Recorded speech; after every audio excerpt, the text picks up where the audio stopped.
Hello students, my self मुस्कान। आप देख रहे हैं अपना YouTube channel IQ student points. So guys, जैसे कि बहुत बच्चे मुझे कमेंट बॉक्स में कह रहे थे, मैम से कह रहे थे या फिर टेलीग्राम ग्रुप्स पे भी बच्चे मैसेज कर रहे थे या कोई भी वीडियो अपलोड हो रही थी तो बच्चे उसमें कह रहे थे कि मैम ई-कॉमर्स की क्लासेस स्टार्ट कर दो, ई-कॉमर्स पढ़ा दो, ई-कॉमर्स की क्लासेस दे दो।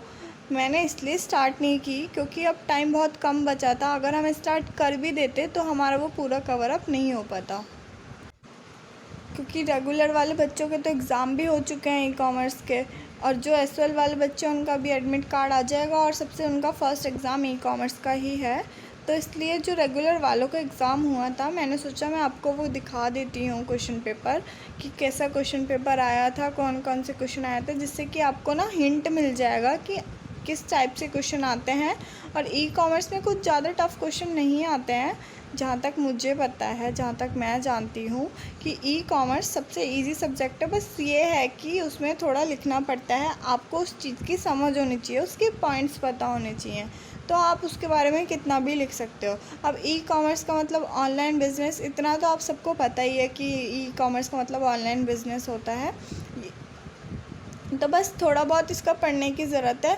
अभी हम क्वेश्चन पेपर डिस्कस करेंगे, मैं आपको बता दूंगी कौन सा क्वेश्चन घुमा के आ सकता है, कैसे आ सकता है। क्वेश्चंस घुमा के आएंगे, क्या पता यही क्वेश्चंस रिपीट हो जाएं, पर थोड़ा सा उस क्वेश्चन को घुमा दें या आधा क्वेश्चन यही दे दें और आधी कुछ और चीज़ पूछ लें। इसलिए डिस्कस करने की ज़रूरत है क्वेश्चन पेपर का। तो हम डिस्कस कर लेते हैं अपना क्वेश्चन पेपर। देखो, आपका क्वेश्चन पेपर है ये बीकॉम प्रोग्राम का ही है, रेगुलर वाले बच्चों का, इसी साल का है। यहाँ पर साइड में रोल नंबर लिखा हुआ था उस बच्चे का, जो मैंने हाइड कर दिया, ठीक है। अब ये है कि यहाँ पे आपको दिखा रखा है ड्यूरेशन 2 आवर्स की, है ना। अब आप सोच रहे होंगे 2 घंटे का पेपर था। नहीं, क्वेश्चन पेपर में गलत छपा है या फिर कुछ और रूल होगा इनका, बट बच्चों को जो वहाँ पे टाइम दिया गया है वो पूरा 3.5 घंटे ही दिया गया है, जैसे कि आपको बताया गया था कि 3 आवर्स एंड हाफ आवर्स मिलेंगे। यहाँ पे मार्क्स भी आपको 50 दे रखे हैं। तो कॉलेज में जो रेगुलर कॉलेज होते हैं उनमें क्या होता है ना, इनके असाइनमेंट के मार्क्स मिलते हैं। यहाँ पे ये नहीं है कि इनको 50 में से ही मार्क्स मिलेंगे, ये तो पास है, नहीं, इनको 50 में से अलग से पास होना है और वो 50 इनके अलग से पास होने के लिए होते हैं, ठीक है। इसलिए इनका 50 में से हम लोगों का मतलब आप लोगों का 75 का ही आएगा, जो मेरे DU वाले SL वाले बच्चे हैं। अब आपको कुछ ही इंस्ट्रक्शंस दे रखी हैं कि इस प्रश्न पर पत्र के मिलते ही ऊपर दिए गए निर्धारित स्थान पर अपना अनुक्रमांक लिखिए, मतलब कि रोल नंबर लिखना है। वो इसलिए लिखाते हैं क्योंकि भाई ये कॉलेज है, स्कूल नहीं है जहाँ आपकी क्वेश्चन पेपर बदल बदल के चीटिंग कर लोगे। यहाँ पे बहुत इंस्ट्रक्शंस होते हैं, बहुत हाई सिक्योरिटी होती है, तब आपका पेपर होता है। चीटिंग का कोई स्कोप नहीं होता, तो कोई भी ये सोचकर मत जाना कि ई-कॉमर्स का पेपर है, कोई बात नहीं, चीटिंग कर लेंगे, हो जाएगा। ये आपकी 12th क्लास नहीं है, ये कॉलेज है। यहाँ पे बहुत स्ट्रिक्ट होता है सब कुछ, ठीक है। इसलिए आप ध्यान से जाना, पढ़कर जाना और अपने ऊपर जाना, अपने दोस्त के ऊपर मत जाना कि हाँ भाई वो बता देगा, नहीं, कोई नहीं बता पाएगा। तो चलो अब हम क्वेश्चंस देख लेते हैं। एक और इंस्ट्रक्शन यहाँ पे लास्ट में दे रखी है कि क्वेश्चन पेपर या तो इंग्लिश में लिख रहे हो तो पूरा इंग्लिश में लिखना है और हिंदी में लिख रहे हो तो पूरा हिंदी में लिखना है। इन्होंने ऐसा क्यों बोला है? कई बच्चे क्या करते हैं, आधा इंग्लिश में लिख देते हैं, फिर नहीं आधा है हिंदी में लिख देते हैं, या आधा हिंदी में लिख देते हैं, फिर नहीं आ रहा है समझ और तो आधा इंग्लिश में लिख देते हैं। ऐसा नहीं करना है। कुछ वर्ड्स यूज़ कर सकते हो आप, जैसे इंग्लिश में लिख रहे हो तो हिंदी के वर्ड यूज़ कर सकते हो, या हिंदी में लिख रहे हो तो इंग्लिश के वर्ड्स यूज़ कर सकते हो, बट पूरा पेपर ऐसे नहीं करना है कि आधा इंग्लिश और आधा हिंदी, नहीं। पूरा पेपर एक ही लैंग्वेज में लिखना है। जहाँ तक मुझे लगता है कि आप कंफर्टेबल होंगे वो होगा हिंदी, क्योंकि हिंदी में हम ज़्यादा लिख पाते हैं, ज़्यादा दिमाग से सोचकर अपनी लैंग्वेज में उसको ज़्यादा अच्छे से एक्सप्लेन कर पाते हैं। तो अगर आप लोगों को सूटेबल लगे, अगर आप कंफर्टेबल हो तो आप हिंदी में ही लिखना, और अगर हिंदी में आप नहीं लिखोगे, नहीं लिख सकते हो तो कोई बात नहीं, आप इंग्लिश में भी लिख सकते हो। बट मेरे जितना मैं कहूँगी कि आप हिंदी में लिख कर आना तो आपका ज़्यादा सही रहेगा, आप ज़्यादा लिख पाओगे, क्योंकि जितना लिखोगे उतने ज़्यादा मार्क्स मिलेंगे, लिखने के नंबर मिलते हैं। अगर आप कुछ लिखोगे ही नहीं तो क्या क्या मार्क्स मिलेंगे आपको, है ना। चलो ठीक है, अब आप क्वेश्चन देख लो कि क्या है पहला क्वेश्चन। पहला क्वेश्चन आया था, what are the drivers of e commerce, explain the current rule of e commerce in India. ठीक है, और हिंदी में आया था, ई कॉमर्स के चालक कौन से हैं, भारत में ई कॉमर्स की वर्तमान भूमिका की व्याख्या कीजिए। तो ये क्वेश्चन बहुत इजी है, इसको हम अपनी लैंग्वेज में बना के लिख सकते हैं। मैं आपको बताती हूँ आप इसमें क्या आंसर दे सकते हो। तो ई कॉमर्स के चालक क्या होते हैं, मतलब ड्राइवर्स क्या होते हैं। ई कॉमर्स सर्वाइव करने के लिए क्या क्या होना चाहिए। सबसे पहले आपके पास मोबाइल फ़ोन होना चाहिए, नेट होना चाहिए। थर्ड चीज़, आपके पास कस्टमर होने चाहिए, ट्रांसपेरेंसी होनी चाहिए। ठीक है, ये सब आपके ई कॉमर्स के चालक होते हैं। ठीक है,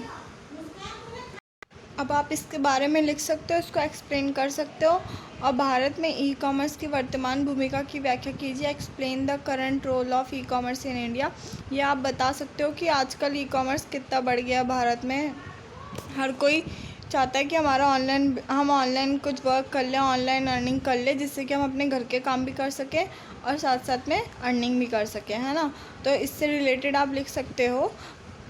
एंड नेक्स्ट आपका और में जो दे रखा है वो है, discuss various factors which contribution to the success of an e commerce business, explain in brief the concern business has to understand while going online. ई कॉमर्स व्यवसाय की सफलता में योगदान करने वाले विभिन्न कारकों पर चर्चा कीजिए। संक्षेप में बताइए कि ऑनलाइन व्यवसाय की तरफ रुख करते हुए किन चिंताओं को समझना चाहिए। इसमें क्या होता है आप इसमें ये लिख सकते हो कि ई कॉमर्स अगर हम ऑनलाइन बिज़नेस कर रहे हैं तो उसमें आपको ना, अगर आप नॉर्मल बिज़नेस कर रहे हो तो उसमें आपका ना पूरा वो होता है कंट्रोल। आप ये देख सकते हो कि कौन आपके ऑफिस में काम कर रहा है, काम कैसे हो रहा है, आपका व्यापार सही से हो रहा है या नहीं हो रहा। आप लोगों से मिलते हो, उनको जानते हो। और ऑनलाइन बिज़नेस में क्या होता है, इतने लोग इतने दूर दूर से आते हैं कि मतलब इतने लोग आपके बिज़नेस से जुड़े होते हैं कि आप उन्हें पर्सनली नहीं जान पाते हो, आप उनसे कभी नहीं मिल पाते हो। तो उसमें थोड़ा रिस्क रहता है। इस टाइप से आप इसको बनाकर लिख सकते हो। ठीक है, थोड़ा इसके बारे में लिख लेना। मैं आपको ये क्वेश्चन पेपर इसलिए दिखा रही हूँ ताकि आपको हिंट मिल जाए और कुछ क्वेश्चंस मिल जाए पढ़ने के लिए। सबसे इम्पॉर्टेंट होता है हमारे पास क्वेश्चंस नहीं है। अब हम पूरा चैप्टर तो ऐसे में पढ़ नहीं सकते हैं, तो सबसे अच्छा यही है कि कुछ कुछ क्वेश्चंस उठा लें, कुछ कुछ क्वेश्चंस हमें मिल जाएं तो हम उसके बारे में पढ़ सकते हैं ताकि हम लिख सकें। ठीक है, नेक्स्ट आपका है second question, explain in brief the working of world wide web, what according to you are the core characteristics of web that have help the propagation of e commerce. World wide web की कार्यप्रणाली के बारे में संक्षेप में बताइए। आपके अनुसार वेब की मुख्य विशेषताएं क्या हैं जिन्होंने ई कॉमर्स के प्रसार में मदद की है। अब आप www तो आप शुरू से ही पढ़ते आ रहे हो कि क्या होता है। सबसे बड़ा प्लेटफॉर्म है जहाँ हम ई कॉमर्स कर सकते हैं, जहाँ हम ऑनलाइन बिजनेस करते हैं, है ना। तो आप इसके बारे में पढ़ सकते हो और लिख सकते हो बहुत अच्छे से, अगर आपके पेपर में क्वेश्चन आ जाता है तो। नेक्स्ट आपका थर्ड क्वेश्चन है, इसका और पार्ट है आपका सेकंड का, but key indicator suggest that e commerce is here to stay. कौन से प्रमुख संकेतक बताते हैं कि ई कॉमर्स का भविष्य उज्जवल है। मीन्स कि आपको कौन से वो इंडिकेटर्स हैं जो आपको ये यकीन दिलाते हैं कि ई कॉमर्स में जो फ्यूचर होता है वो आपका ब्राइट है। ठीक है, मीन्स आपको कुछ ऐसे पॉइंट्स होते हैं ना ऑनलाइन बिजनेस के, आपने आजकल सुना होगा ऑनलाइन बिजनेस कर लो, लाइफ टाइम अर्निंग, ये होता है वो होता है। तो कुछ इंडिकेटर्स होते हैं प्रॉपर फिक्स्ड होते हैं जिनके हेल्प से हम ऑनलाइन अर्निंग कर सकते हैं। ठीक है, लाइफ टाइम के लिए। अब आपका फोर्थ क्वेश्चन है, डिफ्रेंशिएट बिटवीन सिस्टमैटिक की इंक्रिप्शंस एंड असिमेट्रिक की इंक्रिप्शंस। अमित कुंजी इंक्रिप्शंस ऑफ असमित कुंजी इंक्रिप्शंस के बीच अंतर कीजिए। ये आपके कुछ पॉइंट्स होंगे, ये आप सर्च कर लेना, या मेरे को ये आंसर मिलता है तो मैं आपको नेक्स्ट वीडियो में ये आंसर प्रोवाइड कराती हूँ। ठीक है, अभी मैसिव क्वेश्चन पेपर डिस्कस करने आई थी। मैंने भी ये क्वेश्चन पेपर अभी ही देखा है आप लोगों के सामने, इससे पहले मैंने भी नहीं देखा था। अभी आप लोगों को समझाना है तो मैंने ये देखा। एंड इसका और पार्ट है, what do you understand about middleware, explain the role played by middleware in e commerce. Middleware से आप क्या समझते हैं, ई कॉमर्स में मिडलवेयर द्वारा निभाई जाने वाली भूमिका की व्याख्या कीजिए। आप इसके बारे में लिख सकते हो। मैंने आपको अभी ये क्वेश्चंस दिखा दिए, आप लोग इनके आंसर्स ढूंढ लेना। अगर आप लोगों को नहीं मिलते हैं तो आप मुझे कमेंट सेक्शन में बता देना, फिर मैं आपको नेक्स्ट वीडियो में इनके आंसर्स सबके प्रोवाइड करा दूँगी। और अगर आप लोग बोलोगे तो मैं और कुछ क्वेश्चंस और उनके आंसर्स आपको प्रोवाइड करा दूँगी, जिससे कि आपको कुछ क्वेश्चंस मिल जाएँ पढ़ने के लिए, या टिप्स मिल जाएँ कि कैसे कैसे क्वेश्चंस आएंगे और हम उसके बारे में क्या क्या लिख सकते हैं। तो मैं आपको क्वेश्चन आंसर दोनों प्रोवाइड करा दूँगी, आप मुझे बस कमेंट में बता देना, ठीक है। फोर्थ क्वेश्चन आया था, what are the different steps involve in digital cash payment. Digital नकद भुगतान में शामिल विभिन्न चरण क्या है, ठीक है। ये आप अच्छे से लिख सकते हो। अगर आप थोड़ा बहुत भी इसके बारे में पढ़कर जाओगे और ये क्वेश्चन मान लो आपका आ जाता है तो आप इसके बारे में बहुत अच्छे से लिख सकते हो, ठीक है। नेक्स्ट आपका इसका और पार्ट है, explain the different types of thread involve in e commerce.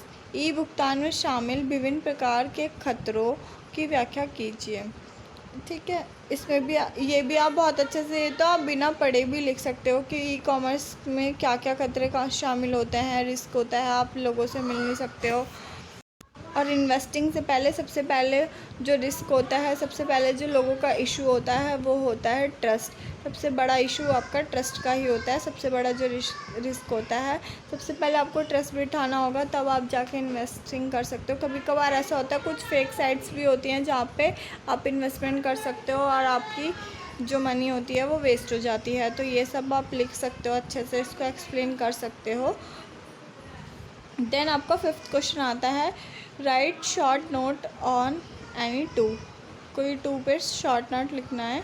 Fire walls, spoofing, site blogging, cyber vandalism, ठीक है।